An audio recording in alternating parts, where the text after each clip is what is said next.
A partir de ahora tiene 15 años de condena, menos los 2 o 3 meses que se le computan por haber estado previamente. El padre Grassi ahora ya creo que está en el penal de Ituzaingó, penal número 39, que tiene más o menos unos 10 años y que tiene un régimen semiabierto. El doctor Diego Storto nos va a explicar cuál es el régimen que tiene. Es como un régimen más liberal de lo que son otros penales. No es un penal de alta seguridad ni de alta peligrosidad. Si podemos, a ver, Diego, ¿cómo estás? Buenas noches, está como nuestro móvil ahí. Diego, ¿estás ahí? Se cortó el retorno. Se cortó el retorno. Bueno, está 2-0 vamos perdiendo. Contame, Doc, ¿cómo es el penal 39 de Ituzaingó? Bueno, como bien vos dijiste, es un penal con un régimen atenuado, se llama. Atenuado. Atenuado es el régimen. Es un penal que tiene 13 pabellones, sí, de los cuales uno es alcaidía, que se llama, digamos, viene a ser lo que es una comisaría. Después de ahí los detenidos son realojados. Hay algunos otros pabellones, digamos, en referencia al que teóricamente iría Grassi, sería el pabellón 6, que es un pabellón de fuerza. ¿Pabellón de fuerza? Se llama así, de gente de fuerza, digamos, algún ex policía, que no lo pueden, propia tropa, digamos, que no los pueden juntar con la población penal por lo que eso implicaría. ¿Hay un pabellón de violadores ahí? Sacame el retorno ese, chicos, por favor, te está acoplando.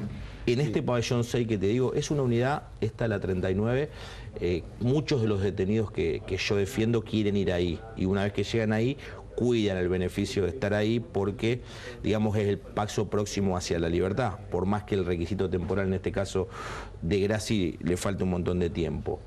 Los violadores comparten... ¿Me pueden dar imágenes por lo menos del penal? Ya que se cortó el retorno, ¿podemos ver imágenes, aunque sea no tengamos sonido? Ahí tenemos el... Sí, imagen del penal, no el cartel, a ver si nos muestran un poco cómo es. Aunque no tengamos retorno, por favor. Ahí está, unidad del penal 39. No, que no hable el chico porque no tiene audio, explíquenle que no hable, que muestren el lugar, chicos. Por lo menos para ver si se ve algo. 6 pabellones me dijiste que tiene. 13. 13 pabellones. 13 pabellones, de los cuales vendrían a ser 12. Uno es una alcaidía, digamos, uno comete un delito, va dentro de la cárcel, en una comisaría sin prisión preventiva. Después de ahí lo pueden dejar ahí o realojar en otra cárcel. ¿En dónde está exactamente este penal? En Gaona, acceso oeste, sí, digamos, en una bajada a Santa Rosa. ¿Vos estuviste alguna vez? A la derecha fui a ver detenidos, sí, fui a ver. Y es un régimen, digamos, atenuado. Atenuado. No es...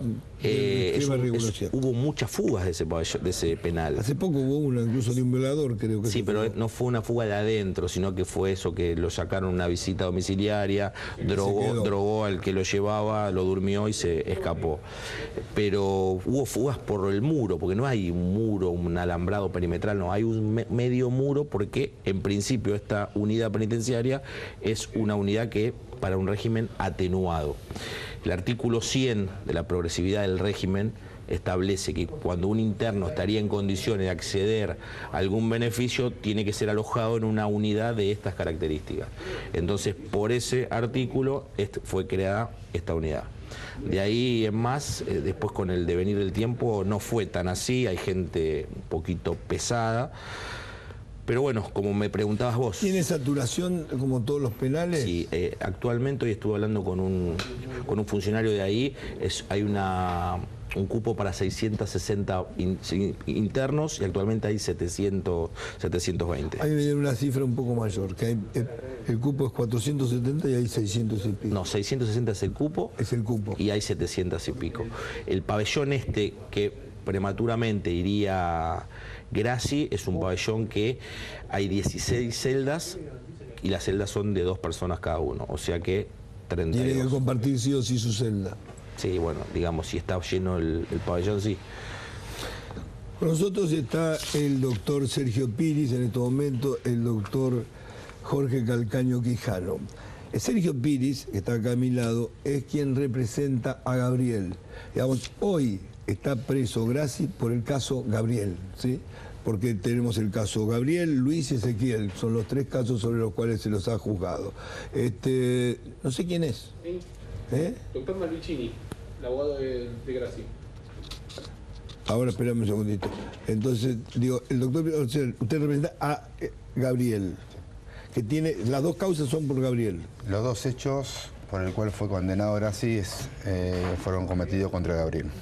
Pero me van un segundito que luego está el doctor Ricardo Malvicini, que es el abogado de Grassi. Doctor Malvicini, buenas noches, mucho gusto. No se puede. Se cortó también. Bueno, chicos, basta. Por hoy ya es suficiente. Cartón lleno. Discúlpenos, pero son cosas que pasan habitualmente en este programa. En otro programa no pasa. Ahora no sé por qué en este programa pasa todo eso. Pero bueno, es una cuestión que tenemos que averiguar nosotros. Si ustedes nos ayudan desde el punto de vista jurídico, lo podemos averiguar. ¿Me puede contar el caso Gabriel cómo fue exactamente? Porque tiene 2 hechos de pedofilia sobre Gabriel, 2 abusos comprobados sobre Gabriel. Sí. ¿Me lo puede relatar? Bueno, son hechos que sucedieron en el año 1998, en noviembre un hecho y el otro hecho fue en diciembre. Y bueno, en ocasiones en que Grassi tuvo una relación de sexo oral con Gabriel. Le puedo preguntar, si no es intimidad, ¿quién con quién? Y bueno, eso prefiero no contestarlo. ¿Tenía cuántos años Gabriel en ese momento? 12 años, 12 para cumplir 13. 12 para cumplir 13. ¿Y los 12 produjeron en los 12 años? Sí. ¿Ellos se atrevieron a hablar en el famoso informe de Telenoche o fue posterior la declaración de ellos? A ver, sí, hablaron, él habló en el programa de... En el programa ese hubo varios testimonios. Sí. ¿Por qué quedaron nada más que 3 testimonios? No, lo desconozco. Yo simplemente... ¿Que se fueron cayendo los otros testimonios? No, realmente calculo que fueron por... A ver, había que estar en esa circunstancia un poco, digo. Digamos, miedo puede ser. Sí. ¿Miedo al poder? ¿Miedo a qué? Y a ver, yo un poquito ahí los puse de lo que fue sucediendo durante todo ese tiempo, que una vez que se hizo la denuncia, sobre todo cuando se hizo la denuncia judicial, en lugar de empezar lo que puede llegar a ser una tranquilidad para la víctima, empezó un calvario realmente. Fue una persecución. ¿Puede describir qué entiende usted por calvario? Bueno, a ver, en la causa, la víctima a la cual yo represento llegó al juicio oral bajo un régimen de protección de testigos. Ese régimen de protección de testigos, después podemos decir, a ver, pero Grassi fue procesado por amenaza, no. Pero a partir de que hizo la denuncia empezaron a suceder muchísimos hechos en perjuicio de él, que justo están relacionados con el hecho. ¿Qué hechos? Y en varias oportunidades, bueno, lo siguieron, en un momento forzaron el ingreso a su departamento, la casa cerca del centro, le crearon una causa judicial por extorsión, que fue un hecho bastante grave, donde Grassi decía que este chico lo estaba extorsionando, cosa que se mostró que no fue así. Fue una causa que fue archivada por inexistencia de delito. Gabriel lo extorsionaba a él. Eso es lo que denunció en su momento Grassi. O sea, fueron muchísimas maniobras que fue realizando Grassi durante todo este proceso, que fueron todas maniobras tendientes que nunca se pueda iniciar el proceso oral, sobre todo. No nos olvidemos que recurrió a todos los jueces, pretendió que haya juicio por jurado, se lleve a cabo en este caso. Sí. Bueno, fueron muchos los hechos, fue bastante complicada la situación de este denunciante. Ahora, digamos, usted como abogado y con la experiencia que tiene obviamente de abogado, ¿sintió que había mucha presión por parte de la gente que lo apoyaba a Grassi? ¿Presión a nivel oficial, presión de poder, presión de plata? Digo, ¿sintió eso? Sí, a ver, el juicio, sobre todo el debate duró 9 meses, casi 10. Sí. Creo, no sé si el juicio de la Junta, no sé cuántas, bueno, después tenemos Cromañón, cierto tipo de juicio. Estamos hablando de un hecho de abuso. El abuso en sí se demuestra, independientemente que hay posibilidad de llevar a testigo, pero la ratificación de la víctima, que es fundamental, las pericias que hablan sobre esa manifestación de la víctima y algunos testigos. Grassi, yo lo dijo, Gabriel ratificó. Ratificó perfectamente y ratificó bajo condiciones que fueron denunciadas ante la mirada atenta de la persona que fue su abusador. A pesar de que nosotros, como particular damnificado y el Ministerio Público, pedimos que por favor el imputado, independientemente a los fines de no haber perjudicado su derecho de defensa, esté en una sala contigua como se toman generalmente todos los casos de abuso. No se hizo, tuvo que declarar. O sea, Gabriel declaró delante de la mirada de Grassi. Totalmente. Y soportó un interrogatorio terrible, feroz, y lo pasó tranquilamente. Gabriel? en ese entonces? Y en ese entonces, a ver, y fue en el año 2009 cuando empezó el debate, no sé, ahora tendrá alrededor de 30, no sé, la edad exacta no Está bien, recuerdo. o sea, en 2009 son 4 años, 25, 26 años. 25 años. Sí. En el caso de digamos, los dos hechos estos se dan por comprobado, porque hoy, digamos, la decisión de meterlo preso es por el caso Gabriel. Gabriel exclusivamente. Los demás están apelados. Sí. En el caso Gabriel, hoy adujo, no sé si en el caso Gabriel o en todos los casos, lo que adujo Grassi es que nunca se comprobó que él tuviera un perfil pedófilo, ¿sí?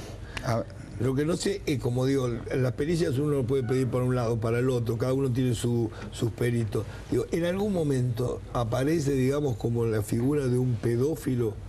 A ver, es importante esa pregunta. Grassi no se sometió nunca a realizar una pericia en el Departamento Judicial de Morón. Nunca hubo una En el Departamento Judicial de Morón, no. Por distintos motivos.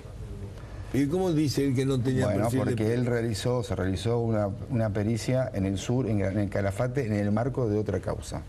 ¿De otra causa vinculada a este? Una causa de una denuncia que está realizada en su contra, que tramita por abuso también, que tramita en el Calafate. O sea, por eso, en esta causa concretamente, lo que tenemos es una pericia realizada sobre la víctima que dice que realmente fue abusado, que él fue abusado y que todos los dichos.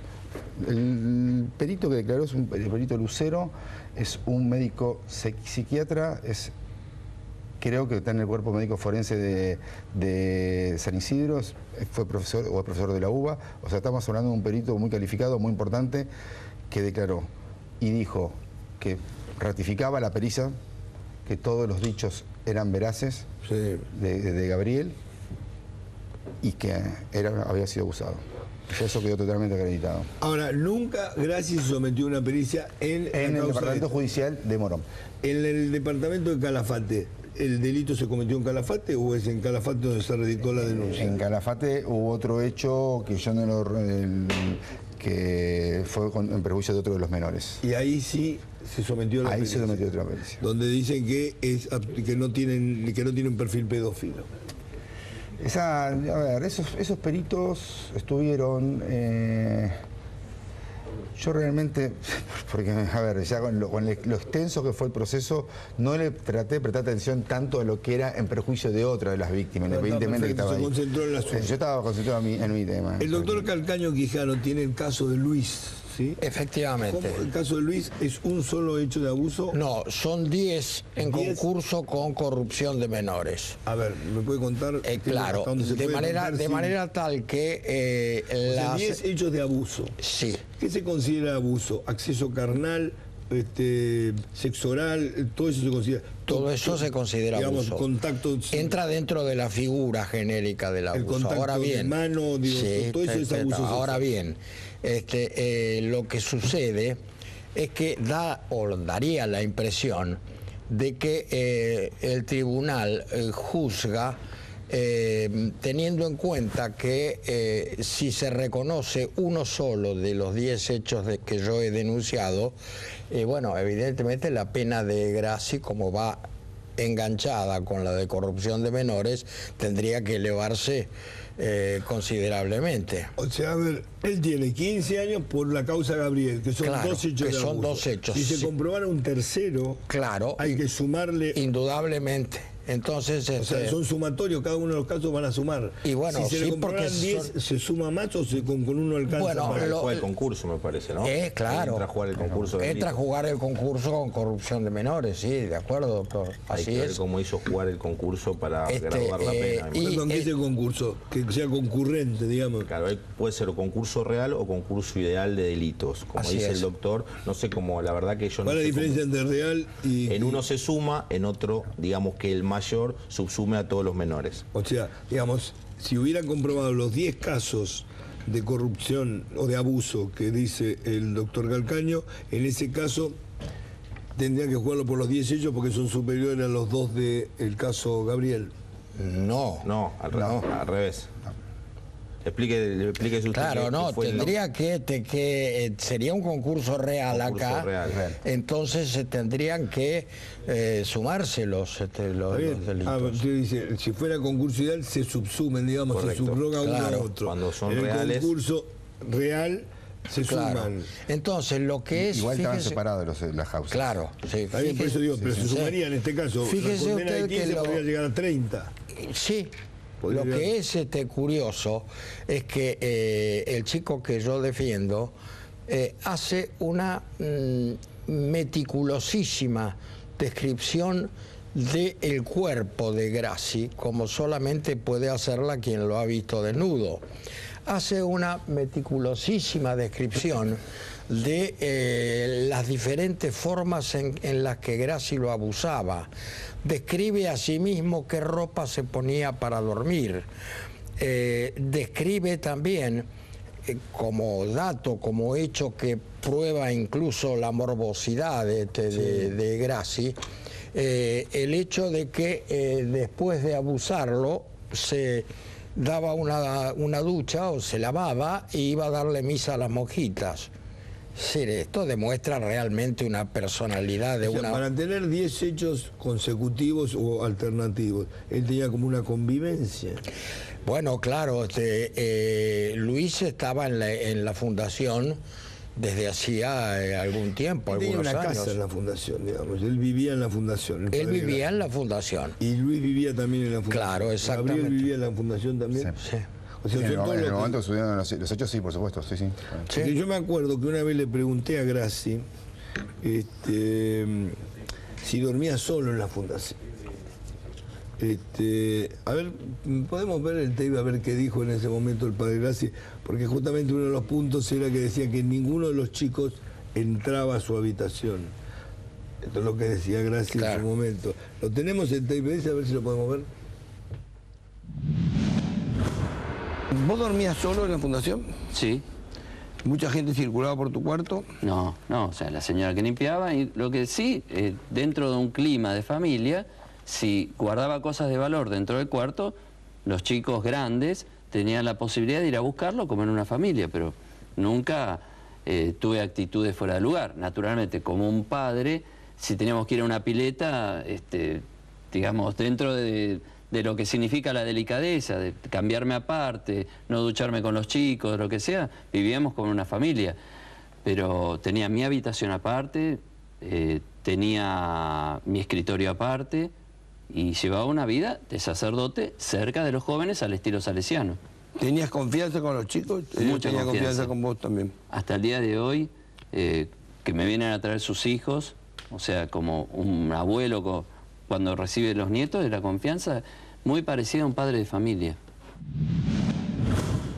Lo que no dice Grassi es que había una pared entre su dormitorio y el dormitorio de los chicos. Una pared. Claro, que era fácilmente franqueable. Si no recuerdo mal, era una pared de madera o algo por el Sí, estilo. aparte hubo varias... Nosotros tuvimos el lugar, pero una vez lo recorrimos el lugar. hubo bastantes modificaciones, tengo entendido, después de que sucedieron los hechos. Ahora bien, en el caso precisamente de Luis, ¿tenía cuántos años? Luis tenía 17 años O entonces. sea que era el mayor de todos estos. Era el mayor de todos los chicos, sí, efectivamente. Y en ese caso hay 10 episodios. 10 relatados por él. episodios. ¿Quién llevaba la cuenta, digamos? ¿Es lo que él recuerda o él se tenía perfectamente preciso? No, él recuerda esos 10 por algunas circunstancias especiales que lo marcaron más. Sí. Es decir, o por algunas fechas especiales, el día de la primavera, la proximidad con las fiestas, en fin, algunos episodios de esa índole. Y yo le comentaba acá a los colegas que yo hablé horas y horas y horas con Luis y jamás incurrió en una contradicción, ni siquiera en los detalles, porque le pregunté muchísimas veces las mismas cosas para ver realmente, confirmar, constatar en la conversación profunda, a ver si realmente, decía la verdad o no. Y Ahora, sin duda era así. O sea, él ratificaba permanentemente. Sí, sí. Él más o menos, digamos, había, bueno, no sé, 500, 600 chicos permanentemente en la fundación. Más también. Llegó a haber 1000 o 2000 en algún momento. Pero tenían un régimen más o menos abierto, algunos venían, se iban. Pero en convivencia debía haber por lo menos 100 o 200 aproximadamente. Sí, aparte estaban separados también por edades. Había grupos por edades. Digamos, ¿por qué elegía él su víctima? Porque por una cuestión de ver cierta debilidad o cierta, no sé, flexibilidad en cada uno de ellos, o porque él determinaba que le gustaban esos chicos. Bueno, creo que debe haber sido una mezcla de todo eso que usted menciona. Es duro hablar en estos términos. No, pero no hay más remedio. Pero fíjese...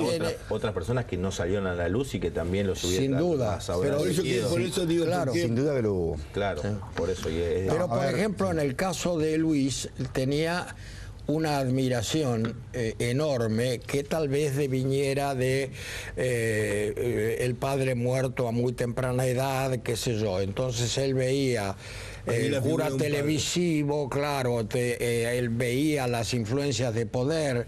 Recordemos que en esa época las visitas de Cavallo, de Menem, etcétera, etcétera, etcétera, eran moneda corriente en la fundación. De manera tal de que el chico quedaba un poco encandilado por esa figura, digamos, mediática y triunfadora.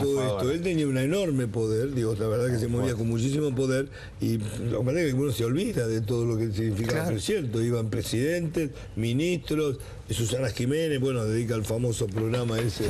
De Felices los Niños, el negocio. Sabrán también, es decir, empresarios. Esa fue una de las cosas que se pusieron de relieve hoy. Muchos de ellos lo siguieron defendiendo aún después de la acusación, ¿sí? Entre ellos Gastón Portal, por ejemplo, que no creo que tenga un perfil de pedófilo ni nada por el estilo, simplemente porque admiraba su obra y todo eso. ¿Existe algún punto en el cual alguien tenga duda de que es lo que lo acusan ser? Bueno, a ver, esa duda, yo lo que vengo manifestando, se genera muchas veces, si bien el régimen de estar detenido es excepcional, ¿no es cierto? Claro, por la muchas veces la situación de Gracia en libertad y condenado, y genera duda, por supuesto. Jurisprudencialmente es única, sí, pero claro, no creo que haya duda. Yo desde afuera no estoy inmerso en la causa. Bien, pero genera dudas en la sociedad. Genera dudas el hecho de que hayan tenido tal flexibilidad que con una condena desde no sé cuánto, ya hace 3 o 4 años que está condenado a 15 años de prisión, ratificada en 3 instancias, primero el Tribunal Oral, después la Casación y después la Corte de la Provincia de Buenos Aires, ratifica la condena. Cuando genera dudas... Y sigue libre, digo, a la flauta. O lo banca el Vaticano o lo banca alguien muy poderoso. Muy poderoso, porque hay que tener el libre, digo, es muy difícil, un tipo 3 instancias y esté libre. Es más, estábamos recordando días pasados con los colegas que en esas larguísimas sesiones de la audiencia que duró tantos meses, nosotros en una oportunidad vimos pasar a Chelo, el cantante bailantero, que estaba acusado... Está en esa unidad también. Claro, porque estaba acusado del mismo delito, solo que la pena era de 3 años y medio, porque creo. Salía con la hermana, con la mamá de la novia. De la novia. Claro, que era una cosa de loco. Pero bueno, y lo vimos salir esposado y el tipo bueno, y no hubo tu tía, es decir, 3 años y medio, tenía 15. Pero hoy no salió esposado, por ejemplo. No, creo que no. Precisamente, justamente el delito de abuso es aquellos de los delitos en los cuales los jueces, los fiscales se cuidan mucho y generalmente se llega detenido al juicio. Sí. ¿Cierto? Bueno, vuelvo a reiterar, está bien, Graci llegó, empezó el juicio oral, a mi criterio, injustamente en libertad, pero bueno, esa libertad se fue extendiendo en el tiempo de forma desmesurada, sobre todo a partir de la doble instancia de la confirmación que es casación. Hoy Luis tiene 30 años más o menos. Más o menos, más o menos 30 años. ¿Y cómo está Luis ahora? Bueno, la parte... Este caso está abierto todavía. El caso está abierto y en ese caso el cura fue absuelto. Por eso... ¿Por qué fue absuelto? Fue absuelto realmente en una forma que yo considero jurídicamente absurda, porque según las palabras del tribunal, no estaba debidamente acreditado el abuso.